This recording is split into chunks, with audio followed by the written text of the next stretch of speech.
Hi, I'm David Gugino. Welcome back to another video. So today I'm talking about things that I've heard that have changed my life or have made me think a little bit. So today's not really a lesson, but it's just certain things that I've learned. So before I actually filmed this, I watched a YouTube video, and the YouTube video titled "The 10 Sentences That Changed My Life." Now, the particular girl, she told me 10, but there was one that really got me, and it is this.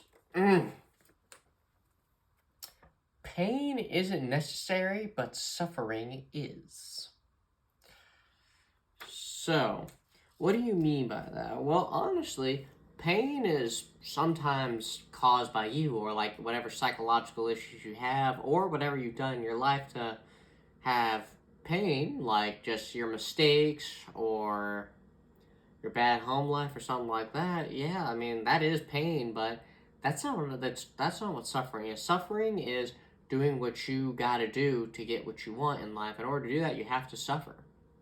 Like, you have to take your pain and turn it into suffering and use that pain to make you want to suffer to get what you want in life.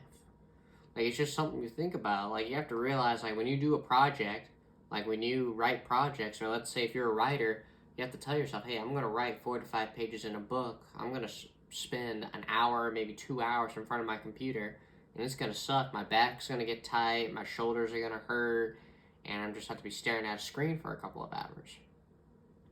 Now, when you do that, it might suck for a bit, but you also just got to be like, hey, I'm going to suffer to finish this book. Now, the next thing I have was actually said by Confucius, so hundreds and hundreds of years ago. Well, probably a little more than that, but I saw this from a movie, and this is what I thought it was. If you want to move mountains, you have to move small stones first. Now, the one after this is kind of similar, but it's like, if you want to do something big in life, you have to start off small. It's like with powerlifting. Like, I have not clients, but in the gym that I go to, the trainers have clients like, yeah, I want to bench 315. And then they're like, well, how much do you bench now? I'm at 130. Well, that just takes time. You start off with a plate, then you work off with 3 plates. Like, I can bench 315. People ask me, like, well, how do you bench 315? Well, it took me some time.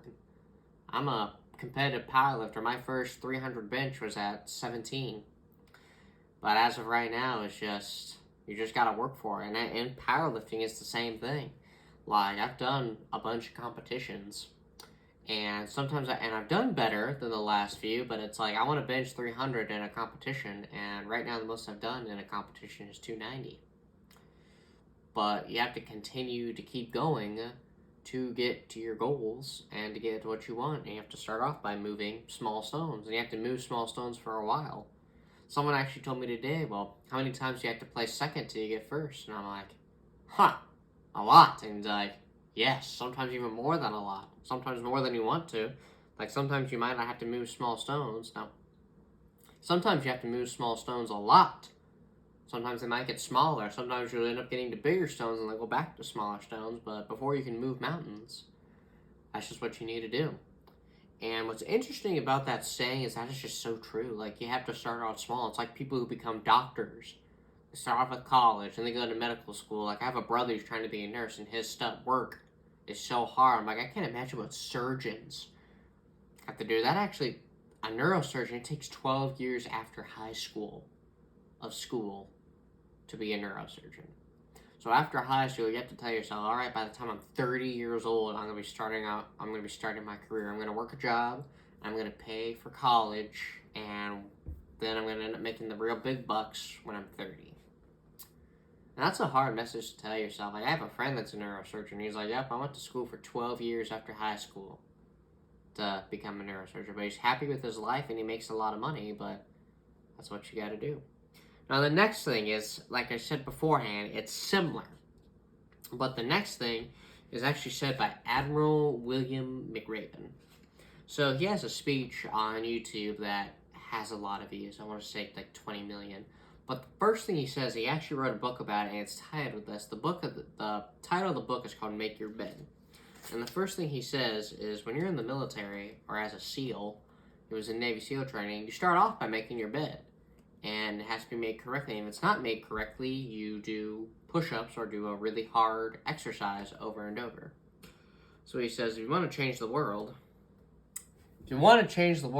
start off by making your bed.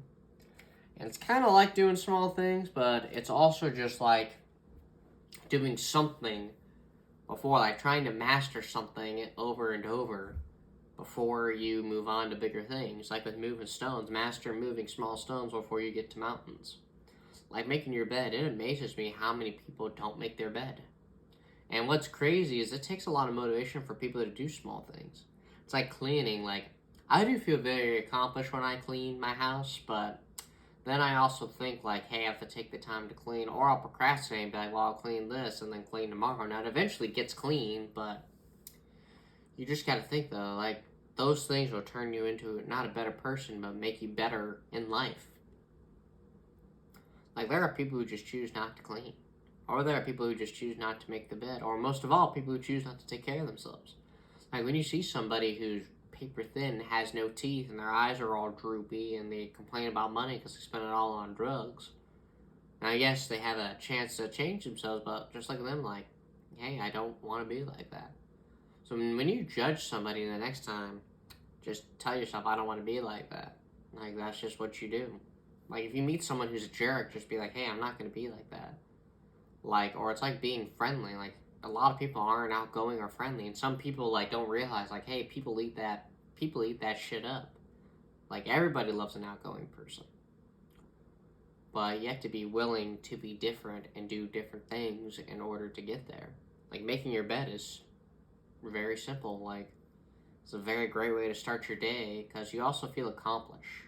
Like, if you start your day off with a different task than usual, you'll walk into work or walk into your job and be like, hey, you know what? I took the time this morning to make my bed. And then you get into other tasks. You may have an exercise routine. You may have a really good breakfast. You may make coffee and read. Or like, you end up having a great morning routine that'll be amazing to start your day with. But you have to start off by making your bed. That's it. Well, thank you all for watching in this video. Feel free to give me any comments on what videos I should do next. I know these videos are very simple. There's no editing. It's just sticky notes written down. But let me know what you think, and let me know what your favorite saying is, or if there's a saying that you really like to hear. Thank you that you really like that you've heard. Thank you all for watching, and you all have a good day.